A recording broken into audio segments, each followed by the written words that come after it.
उपवासाच्या दिवशी आता साबुदाणा खिचडीच कशाला? तर साबुदाण्यापासून बनवा 5 छान अशा रेसिपी. नमस्कार, मी प्रीती खंडार रेसिपीजमध्ये तुमचं अगदी मनापासून स्वागत करते. उपवासाची पहिली रेसिपी बनवण्यासाठी 6 तास आधी 1 वाटीभर साबुदाणा मी भिजत घातलेला होता आणि तो साबुदाणा छान असा भिजलेला आहे. आता हा साबुदाणा आपल्याला मिक्सरच्या पॉटमध्ये घालायचा आहे आणि थोडा असा फिरवून घ्यायचा आहे. तर इथे फिरवताना आपल्याला एकदम बारीक करून घ्यायचा नाही, तर आपल्याला याच्यामध्ये साबुदाण्याचे कणसुद्धा राहिले पाहिजे असाच फिरवून घ्यायचा आहे. तुम्ही व्हिडिओमध्ये बघू शकता अशा प्रकारचाच आपल्याला या रेसिपीसाठी साबुदाणा हवा आहे. आता छान असा साबुदाणा आपण एका प्लेटमध्ये काढून घेऊया. नंतर याच्यामध्ये बारीक केलेला शेंगदाण्याचा कूट 2 चम्मच घालायचा आहे. अगदी व्हिडिओमध्ये ज्या पद्धतीने मी तुम्हाला दाखवत आहे त्या पद्धतीनेच आपल्याला सर्व काही इथे करायचं आहे. शेंगदाण्याचा कूट घातल्यानंतर उकडलेले 2 आलू आपल्याला इथे घ्यायचे आहे आणि किसणीने अशा प्रकारे बघा किसून घ्यायचे आहे. आपल्याला हे आलू किसणीने याच्यासाठी किसायचे आहे की आपण जे रेसिपी आज बनवत आहोत त्याच्यामध्ये आलूचा कोणताही कण शिल्लक राहायला नको, तर एकजीव व्हायला हवा आहे. म्हणून आपल्याला अशा प्रकारे बारीक किसणीनेच हा आलू किसून घ्यायचा आहे. तर तुम्ही इथे बघू शकता अशा प्रकारे मी दोन्हीही आलू छान असे इथे किसून घेतलेले आहे. 2 हिरव्या मिरच्या बारीक चिरून आपल्याला इथे घालून घ्यायच्या आहे. त्याचप्रमाणे आपल्याला अर्धा चम्मच जिरं याच्यामध्ये घालायचं आहे. अर्धा चम्मच जिरं घातल्यानंतर आता आपल्याला याच्यामध्ये अर्धा चम्मच एवढं मीठ घालायचं आहे. अर्धा चम्मच एवढं तिखट घालायचं आहे. हे सर्व साहित्य याच्यामध्ये घातल्यानंतर आता आपल्याला हे जे साहित्य आहे ते पूर्णतः एकजीव होईपर्यंत मिक्स करून घ्यायचं आहे. आपल्याला हे साहित्य मिक्स करताना कुठल्याही पाण्याचा थेंब इथे वापरायचा नाही, याची मात्र काळजी घ्यायची आहे. आज आपण जे रेसिपी बनवत आहोत ते रेसिपी खूप अशी भन्नाट इथे बनणार आहे, म्हणजेच खूप अशी कुरकुरीत बनणार आहे. कारण की इथे आपण पाण्याचा एक थेंबही न वापरता किंवा सगळा साबुदाणा न घेता मिक्सरमधून हा साबुदाणा आपण थोडा फिरून घेतलेला आहे. तर इथे तुम्ही बघू शकता या प्रकारे मी हे सर्व जे साहित्य आहे ते अशा प्रकारे मिक्स करून घेतलेलं आहे. पूर्ण साहित्य इथे मिक्स करून झाल्यानंतर आता आपल्याला याचा छान असा एक गोळा तयार करून घ्यायचा आहे. आज आपण उपवासाची जी पहिली रेसिपी बनवत आहोत ते बनवणार आहोत साबुदाण्याचे कुरकुरीत असे वडे. आपण जेव्हा हे साबुदाण्याचे वडे बनवतो तेव्हा ते कुरकुरीत बनत नाही किंवा खूप असे नरम पडतात. पण आज मी ज्या पद्धतीने तुम्हाला हे वडे बनवून दाखवणार आहे त्या पद्धतीने जर तुम्ही हे वडे बनवले तर वडे खूप असे कुरकुरीत बनणार आहे आणि खूप असे चवीला चविष्ट बनणार आहे. आता बघू शकता इथे छान असे गोळे तयार झालेले आहे. आता काय करायचे, तर आपल्याला त्याच्यातला एक एक असा गोळा तयार करायचा आहे आणि हातावर गोळा तयार केल्यानंतर आपल्याला त्याला असा चापट आकारामध्ये शेप द्यायचा आहे. खूपच चवीला चविष्ट असे हे वडे बनून तयार होतात. आता अशा प्रकारेच आपल्याला सर्व वडे इथे करून घ्यायचे आहे आणि एकीकडे गॅसवर कढईमध्ये तेल गरम करायला ठेवायचं आहे. तुम्ही बघू शकता इथे पूर्णतः वडे माझे बनून झालेले आहे. वडे इथे तयार आहे आणि तेलसुद्धा कळकळीत असं इथे गरम आहे. तर चला आता आपण वडे तळून घेऊया. वडे तळण्यासाठी इथे बघा मी तेल कळकळीत गरम करून घेतलेलं आहे. आता याच्यामध्ये आपल्याला वडे तळून घ्यायचे आहे. तर आपल्याला जास्त वडे एका दमाने टाकायची नाही, तर 5 ते 6 वडे आपण सहज एका बॅचमध्ये तळू शकतो. तर इथे बघा मी 6 वडे टाकून घेतलेले आहे. आता वडे पूर्णतः एका साईडने कुरकुरीत असे होईपर्यंत आपल्याला हे वडे एक साईडने तळू द्यायचे आहे. बिलकुलच आपल्याला याच्यामध्ये चम्मच वगैरे घालायचे नाही, म्हणजे आपले वडे थोडेफार होत आले तेव्हाच आपल्याला हे वडे पलटवायचे आहे. आता बघा तुम्ही जर इथपर्यंत व्हिडिओ पाहत आला असाल, व्हिडिओला लाईक केलं नसेल तर एक लाईक करा. चॅनलवर नवीन असाल तर सबस्क्राईब करायला विसरू नका आणि तसाच हा व्हिडिओ जास्तीत जास्त शेअर करायला सुद्धा विसरू नका. आणि तुम्ही बघू शकता एका साईडने आपले वडे छान असे खमंग झालेले आहे. आता आपल्याला हे वडे छान असे पलटवून घ्यायचे आहे आणि तुम्ही इथे बघू शकता वडे कलरसुद्धा छान असा चेंज झालेला आहे आणि वडेसुद्धा एका साईडने छान असे कुरकुरीत झालेले आहे. आता दुसऱ्या साईडने आपल्याला हे वडे पलटवून घ्यायचे आहे आणि पलटवून घेतल्यानंतर दुसऱ्या साईडने सुद्धा खमंग असे हे वडे आपल्याला होऊ द्यायचे आहे. तर तुम्ही इथे बघू शकता आपले जे वडे आहे ते इथे छान असे तळून झालेले आहे आणि आता हे जे वडे आहे ते आपण एका प्लेटमध्ये काढून घेऊया व राहिलेले वडेसुद्धा आपण अशा प्रकारे तळून घेऊया. तर इथे तुम्ही बघू शकता इथे आपले छान असे वडे बनून तयार झालेले आहे. वडा तुम्ही बघू शकता किती छान असा कलर आलेला आहे. कुठेच हा वडा तेलकट झालेला नाही आणि मस्त असा कुरकुरीत झालेला आहे. मी जेव्हा हा वडा तळून तुम्हाला दाखवला किंवा तळून दाखवलेला आहे, बघू शकता हाताला बिलकुल तेल नाही किंवा आपला वडाही तुम्ही बघू शकता छान असा कुरकुरीत झालेला आहे. त्याच्याबरोबर छान अशी शेंगदाण्याची चटणी. शेंगदाण्याची चटणी कशी बनवली त्याचा हा व्हिडिओ मी तुमच्यासोबत समोर शेअर करणार आहे. दुसरी रेसिपी बनवण्यासाठी 2 कप एवढे भगर मी इथे घेऊन घेतलेली आहे. भगर स्वच्छ अशी धुवून घ्यायची आहे आणि धुतल्यानंतर 1 तास आपल्याला ही भगर अशीच मुरू द्यायची आहे. 1 तास मुरल्यानंतर एकीकडे आपल्याला गॅसवर पाणी गरम करायला ठेवायचं आहे. ज्या कपाने आपण भगर घेतलेली आहे त्याच कपाने 4 कप एवढं पाणी आपल्याला इथे घ्यायचं आहे. पण मी त्याच्यापेक्षा जो मोठा कप आहे त्याने 2 कप पाणी घेतलेलं आहे, म्हणजेच त्या कपाने 4 कप एवढं पाणी इथे होते. त्याच्यामध्ये 1 चम्मच एवढं मीठ घालायचं आहे, अर्धा चम्मच तूप घालायचं आहे, जेणेकरून आपले जे मेंदू वडे आहे ते छान असे कुरकुरीत इथे बनले जाईल.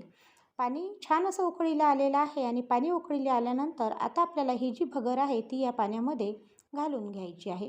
तुम्ही व्हिडिओमध्ये बघू शकता, अगदी ज्या पद्धतीने मी तुम्हाला व्हिडिओमध्ये दाखवत आहे त्या पद्धतीनेच आपल्याला सगळं काही इथे बनवायचं आहे. इथे भगर आपण पाण्यामध्ये घालून घेतलेली आहे आणि तुम्ही बघू शकता भगरीला छान अशी उकळी फुटलेली आहे. आता भगर शिजवताना इथे मधामधात आपल्याला चम्मच फिरवायचा आहे, कारण की आपली जी भगर आहे ती बुडायला चिटकायला नको आणि म्हणून आपण इथे अशा प्रकारे चम्मच फिरवत फिरवत ही भगर शिजवून घेणार आहे. ही भगर शिजण्यासाठी पूर्णतः 15 मिनिटे लागतात आणि आपल्याला ही भगर मंद आचेवरच शिजवून घ्यायची आहे आणि मधामधात आपल्याला चम्मच हा फिरवणे आवश्यक आहे. तर तुम्ही इथे बघू शकता आपली भगर इथे छान अशी शिजून तयार आहे. आता या भगरीवर आपल्याला झाकण ठेवायचं आहे आणि भगर छान अशी थंड होऊ द्यायची आहे. तुम्ही इथे बघू शकता भगर छान अशी थंड झालेली आहे. आता ही जी भगर आहे ती आपल्याला एका ताटामध्ये अशा प्रकारे काढून घ्यायची आहे. भगर थंड झाल्यानंतर आणि ताटामध्ये काढल्यानंतर आता ही भगर जी आहे ती आपल्याला अशा प्रकारे हाताने मॅश करून घ्यायची आहे. भगर छान मॅश झाल्यानंतर एक बटाटा घ्यायचा आहे आणि बटाटासुद्धा अशा प्रकारे आपल्याला किसून इथे घ्यायचा आहे. तर तुम्ही ते बघू शकता. छान असा बटाटासुद्धा आपण किसून या भगरीवर घालून घेतलेला आहे. 2 ते 3 चम्मच आपल्याला दही इथे घालायचं आहे. 2 ते 3 चम्मच दही घातल्यानंतर अर्धा चम्मच जिरं आपल्याला याच्यामध्ये घालायचं आहे. अर्धा चम्मच जिरं घातल्यानंतर आता आपल्याला अर्धा चम्मच तिखट घालायचं आहे. त्याचप्रमाणे अर्धा चम्मच एवढं आपल्याला मीठसुद्धा इथे घालून घ्यायचं आहे. सर्व साहित्य याच्यामध्ये टाकल्यानंतर आता आपल्याला याला छान असं मिक्स करून याचा एक गोळा तयार करून घ्यायचा आहे. तर तुम्ही इथे बघू शकता. तुम्ही याच्या आधी उपवासासाठी अशा प्रकारे भकरीचे कधी मेंदूवडे घरी बनवले का, हे सुद्धा मला कमेंट करून कळवायला विसरू नका. आणि तुम्ही इथे बघू शकता मी छान असे हा जो गोळा आहे किंवा हे जे मेंदूवड्यासाठी बनवलेलं पीठ आहे हे इथे आपण अशा प्रकारे चुरून घेतलेलं आहे. आता आपल्याला या पिठातला एक एक गोळा असा तयार करून घ्यायचा आहे आणि अशा प्रकारचा मेंदूवडा इथे बनवून घ्यायचा आहे. ज्याप्रमाणे मी हा मेंदूवडा बनवून दाखवला आहे त्या पद्धतीनेच मी पूर्ण काही जे मेंदूवडे आहे ते बनवून घेणार आहे. तुम्ही व्हिडिओमध्ये बघू शकता अगदी मी जे पूर्ण पीठ होतं त्याचे मेंदूवडे इथे बनवून घेतलेले आहे. आता एका साईडने आपल्याला तेल गरम करायला ठेवायचं आहे.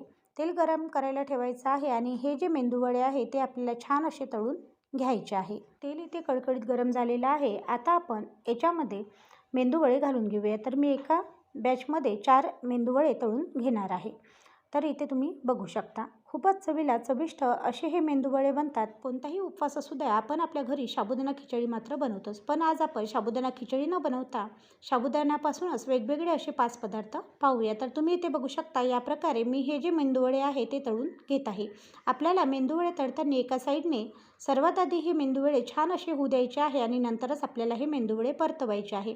दुसऱ्या साईडने सुद्धा आपल्याला मेंदूवडे छान असे शिजू द्यायचे आहे आणि कुरकुरीत असे मेंदूवडे आपले काढून घ्यायचे आहे. तर तुम्ही इथे बघू शकता आपले मेंदूवडे छान असे तळून झालेले आहे आणि तुम्ही कलरसुद्धा इथे बघू शकता. खूप मस्त असा कलर आलेला आहे आणि तसेच हे मेंदूवडे चवीलासुद्धा खूप असे चविष्ट बनतात. तुम्ही इकडे बघू शकता छान असे मेंदूवडे तयार झालेले आहे. आता आपण हे मेंदूवडे एका प्लेटमध्ये काढून घेऊया. बाकीचे मेंदूवडेसुद्धा या पद्धतीनेच आपल्याला तळून घ्यायचे आहे. तर तुम्ही इथे बघू शकता या पद्धतीने मी सर्व जे मेंदूवडे आहे ते तळून घेतलेले आहे. मेंदूवड्यासोबत खाण्यासाठी व आपण जे पदार्थ बनवत आहोत त्याच्यासाठी आपण आता एक चटणी पाहूया. त्याच्यासाठी बघा अर्धा कप एवढा खोबरा किस मी इथे घेतलेला आहे, अर्धा कप एवढे शेंगदाणे मी इथे घेतलेला आहे. त्याचप्रमाणे इथे आपल्याला 5 ते 6 चम्मच एवढं दहीसुद्धा लागणार आहे.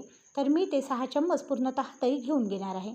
तर तुम्ही इथे बघू शकता मी दही घेतलेलं आहे आणि त्याचबरोबर 2 ते 3 हिरव्या मिरच्या अशा तळून घेतलेल्या आहे. 4 ते 5 कढीपत्ता याच्यामध्ये आपण घालून घ्यायचा आहे. अर्धा चम्मच मीठ घालायचं आहे. अर्धा चम्मच आपल्याला थोडी साखर घालायची आहे, कारण की आपण जी ही चटणी बनवत आहोत ती थोडी आंबट गोड खूप अशी चवीला चविष्ट लागते. आता मिक्सरला छान अशी वाटून घ्यायची आहे आणि इथे बघू शकता मस्त अशी मिक्सरला मी वाटून घेतलेली आहे.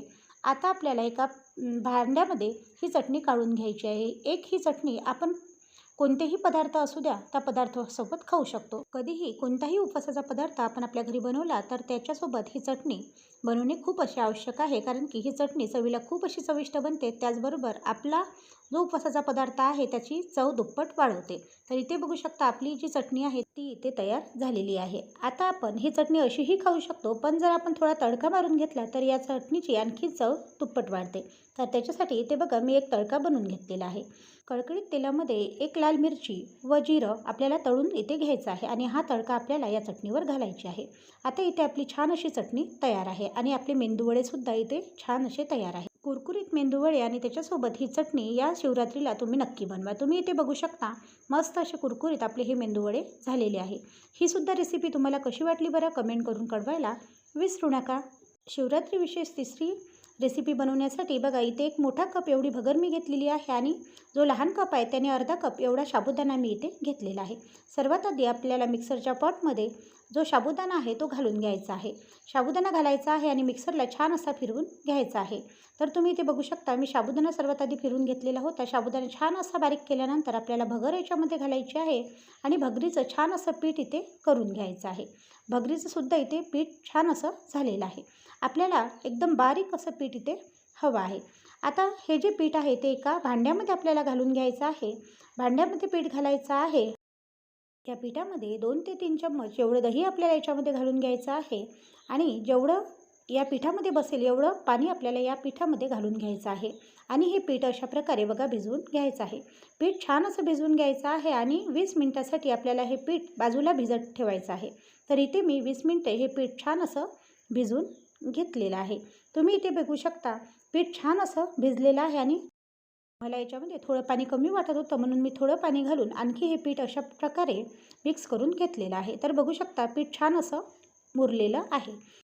आज या पिठापासून आपण छान असे अप्पे पाहूया. त्याच्यासाठी बघा इथे मी 1 चम्मच एवढं शेंगदाण्याचं पीठ घालून घेतलेलं आहे. शेंगदाणे घालून घेतल्यानंतर आता आपल्याला याच्यामध्ये हिरवी वाटलेली चटणी घालायची आहे. म्हणजे याच्यामध्ये मी कढीपत्ता व हिरवी मिरची व जिरं घालून याला छान असं वाटून घेतलेलं आहे. ते सुद्धा मी 2 चम्मच याच्यामध्ये घालून घेणार आहे. त्याचबरोबर चवीनुसार इथे आपल्याला मीठ घालायचं. आता हे जे अप्प्याचं सारण आहे ते आपल्याला छान असं मिक्स करून घ्यायचं आहे. 2 ते 3 चम्मच कडकडीत गरम केलेलं तेल किंवा तूप इथे आपल्याला घालायचं आहे. तर मी इथे 3 ते 4 चम्मच कडकडीत गरम केलेलं तूप याच्यामध्ये घालणार आहे. त्याऐवजी तुम्ही थोडा खायचा सोडा किंवा इनोसुद्धा इथे वापरू शकता जर उपवासाला चालत असेल तर. आता एकीकडे आपल्याला अप्पेपात्र गरम करायला ठेवायचं आहे. त्याच्यामध्ये थोडं थोडं तूप घालून घ्यायचं आहे आणि नंतर आपल्याला जे अप्प्याचं सारण आहे ते अशा प्रकारे या अप्पेपात्रामध्ये घालून घ्यायचं आहे. अप्पेपात्रामध्ये पूर्णतः सारण घातल्यानंतर आपल्याला याच्यावर एक झाकण ठेवायचं आहे आणि झाकण ठेवून पूर्णतः 5 मिनिटे एका साईडने हे अप्पे आपल्याला शिजू द्यायचे आहे. 5 मिनिटानंतर तुम्ही अप्पे बघू शकता एका साईडने छान असे शिजलेले आहे. आता हे जे अप्पे आहे हे आपल्याला परतवून घ्यायचे आहे. म्हणजेच आपल्याला याला मोकळे करून दुसऱ्या बाजूने परतवून आणखी 5 मिनिटे हे अप्पे छान असे शिजू द्यायचे आहे. तुम्ही इथे बघू शकता अप्पे छान असे शिजून तयार आहे आणि याच प्रकारे आपल्याला पूर्णतः जे अप्पे आहे ते सुद्धा इथे शिजून घ्यायचे आहे. तुम्ही इथे बघू शकता उपवासाचे जाळीदार अप्पे आपले इथे तयार झालेले आहे. ना याच्यात मी इनो वापरला ना सोडा, फक्त कडकडीत तुपाचं मी याच्यात मोहन घातलेलं आहे आणि त्याच्यापासून आपले छान असे इथे अप्पे तयार झालेले आहे. चटणीसोबत आपण हे अप्पे छान असे सर्व करू शकतो. आता आपली चौथी जी रेसिपी आहे त्याच्यासाठी इथे आपल्याला 3 उकडलेले आलू घ्यायचे आहे आणि अशा प्रकारे किसणीवर आपल्याला त्याला किसून घ्यायचं आहे. या प्रकारे मी पूर्णतः जे आलू होते ते अशा प्रकारे किसून घेतलेले आहे. 1 कप बारीक केलेला साबुदाणा आपल्याला या आलूच्या किसावर अशा प्रकारे घालून घ्यायचा आहे. 1 कप साबुदाणा घालायचा आहे. अर्ध वाटी दही घालून घ्यायचं आहे. अंदाजे चमच्याने जर मोजले तर 6 ते 7 चम्मच एवढं दही आहे आणि अर्धा कप एवढा आपल्याला शेंगदाण्याचा कूटसुद्धा इथे लागणार आहे. अर्धा चम्मच मीठ घालायचं आहे. अर्धा चम्मच तिखट घालायचं आहे आणि अर्धा चम्मच इथे आपल्याला जिरं घालायचं आहे. आता आपल्याला याला छान असं मिक्स करून घ्यायचं आहे. आता आपण बनवणार आहोत उपवासाचे थालीपीठ. खूपच चवीला चविष्ट असे हे उपवासाचे थालीपीठ बनतात. तुम्ही नक्की एकदा घरी बनवून घ्या. तर तुम्ही इथे बघू शकता या प्रकारे मी आलू व साबुदाण्यापासून छान असे उपवासाचे थालीपीठ आज आपण इथे बनवणार आहोत. याला छान असं मिक्स करून घ्यायचं आहे. आपल्याला याचे पराठे बनवायचे असेल तर आपल्याला हे घट्ट ठेवायचं आहे आणि आपण आता याचे थालीपीठ बनवणार आहोत म्हणून मी याच्यामध्ये थोडं पाणी घालून याला अशा प्रकारे बघा याचा छान असा गोळा तयार करून घेतलेला आहे. एकीकडे आपल्याला गॅसवर तवा गरम करायला ठेवायचा आहे. तवा कडकडीत असा गरम झाला. तव्यावर आपल्याला थोडंसं तेल टाकायचं आहे आणि तव्याला तेल लावून घ्यायचं आहे. आता एक गोळा घ्यायचा आहे, पाण्याचा हात घ्यायचा आहे आणि अशा प्रकारे बघा थालीपीठ आपल्याला या तव्यावर थापून घ्यायचं आहे. खूपच चवीला चविष्ट असे हे थालीपीठ बनतात. तुम्ही नक्की एकदा ट्राय करा. आता आपल्याला गॅसचा पॉवर थोडा मोठा करायचा आहे आणि एका साईडने छान असा क्रिस्पी होईपर्यंत एका साईडने आपल्याला हे जे थालीपीठ आहे ते छान असं शिजू द्यायचं आहे. तुम्ही इकडे बघू शकता मस्त असं एका साईडने हे थालीपीठ जे आहे ते शिजून तयार आहे. आता एक सराटा घ्यायचा आहे आणि सराटा घेऊन हे थालीपीठ आपल्याला परतवून घ्यायचं आहे. तुम्ही इकडे बघू शकता एका साईडने थालीपीठ छान असं शिजलं आहे आणि मी दुसऱ्या साईडने याला परतवून घेतलेलं आहे. दुसऱ्या साईडने सुद्धा छान असं क्रिस्पी होईपर्यंत आपल्याला हे थालीपीठ इथे शिजून घ्यायचं आहे. दोन्ही साईडने थालीपीठ छान असं शिजलेलं आहे आणि तुम्ही इथे बघू शकता.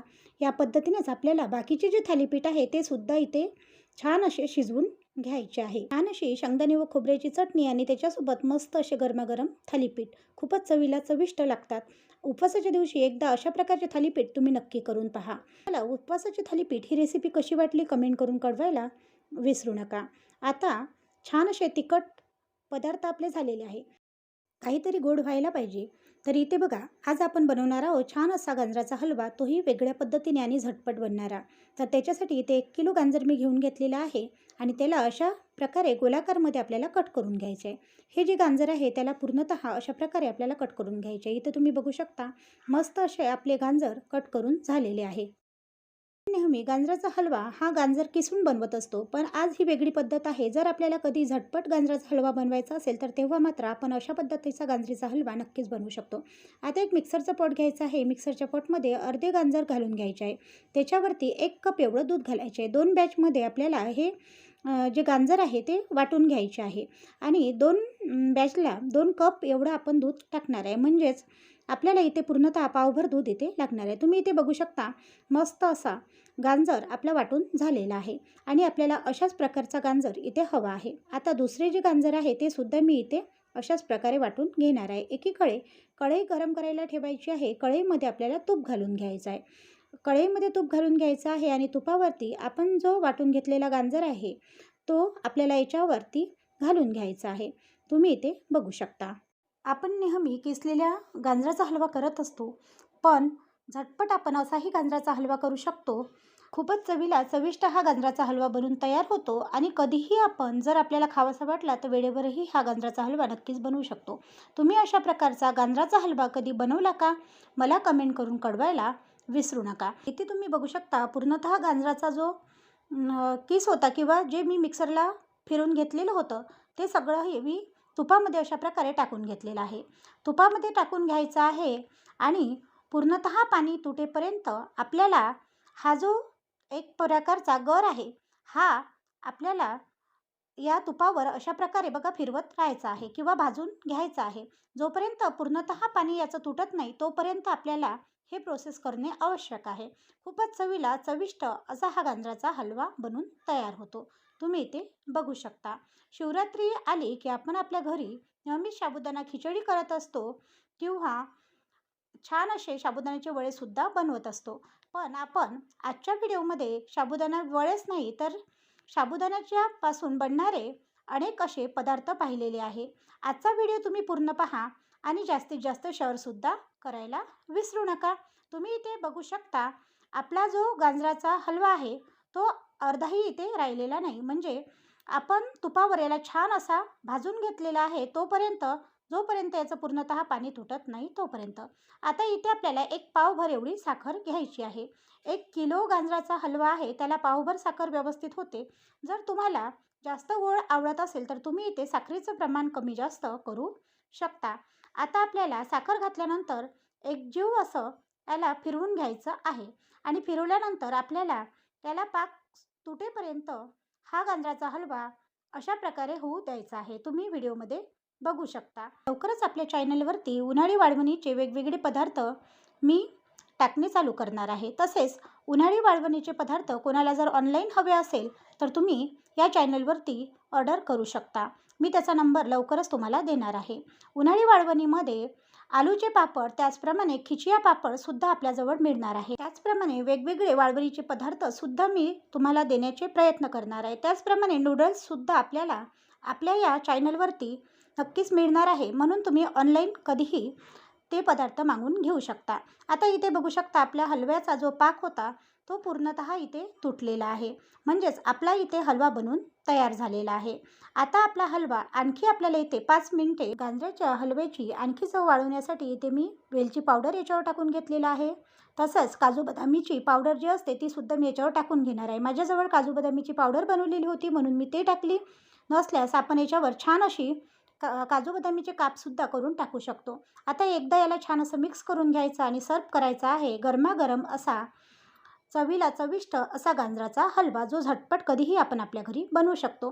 आजच्या ह्या रेसिपी तुम्हाला कशा वाटल्या कमेंट करून कळवायला विसरू नका. व्हिडिओ आवडल्यास चॅनलला लाईक, शेअर व सबस्क्राईब करायला सुद्धा विसरू नका. असेच नवनवीन व्हिडिओ पाहण्यासाठी प्रीती खंडार रेसिपीला सबस्क्राईब करायला विसरू नका. धन्यवाद.